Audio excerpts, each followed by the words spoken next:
Summer is here and all I could think of is this custard pudding recipe that my mom used to make for us during our summer holidays back when we were in school. Good times, wasn't it? Well, you can't bring back those long summer holidays, but we can definitely bring back the summer holiday recipe. So let's get started. First, we'll start by making the custard. For this, in a bowl, take some water and add vanilla essence and a bit of orange food color to it and mix it. Then add rice flour, milk powder, cornstarch and mix well without any lumps.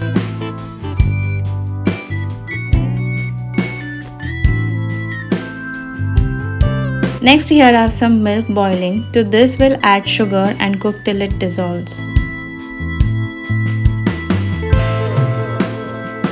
Then add the slurry that we made earlier and stir continuously and cook this for 3 to 4 minutes on a medium flame.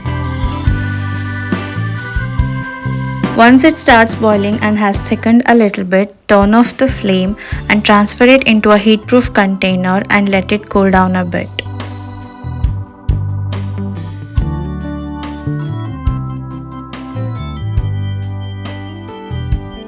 Then add some butter on top to avoid any film formation and let it cool in the refrigerator for about an hour.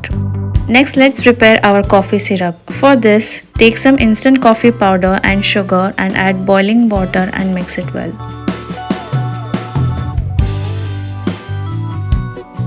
And now it's time for the assembly.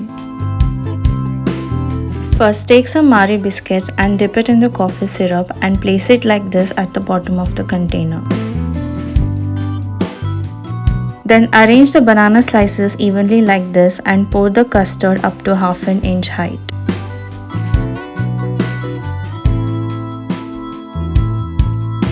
Then sprinkle some candied cherries and tutti fruttis. Next, we'll arrange our chocolate dry fruit cake like this and soak these cake sponges with some coffee syrup.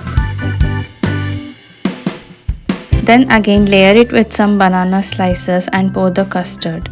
Repeat these layers until you reach the top of the container.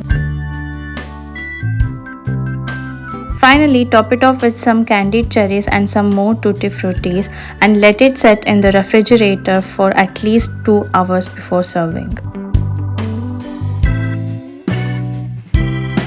Now serve yourself a generous amount of this chilled pudding and enjoy your hot summer. I hope you like this recipe and do try this recipe. I highly recommend it. If you have kids at home, they're gonna definitely love it. If you like this video, please give a thumbs up, and if you haven't subscribed to my channel yet, please do subscribe and share for more such recipes. Until next time, see ya.